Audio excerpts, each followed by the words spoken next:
Hi, welcome to HardReset.Info channel, dear viewers. In front of me Epson XP 640 series printer, and now I'm gonna show you how to reset network settings on this device. To do it, open settings, then scroll down. To scroll very down, just click up button and you will switch to the end of the settings list.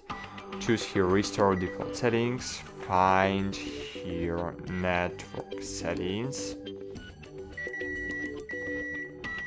and choose restore all network settings to default. Click yes, wait a while,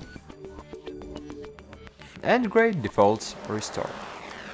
Then choose restore default settings again, choose all except network settings.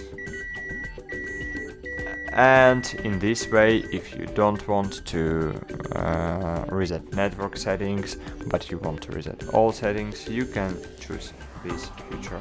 In this way, you will not lose your Wi-Fi passwords or Wi-Fi direct connected devices, but you will lose all printer settings. So I just showed you how it works. That's it. Thanks for watching. Like this video, subscribe to our channel, and bye. See you.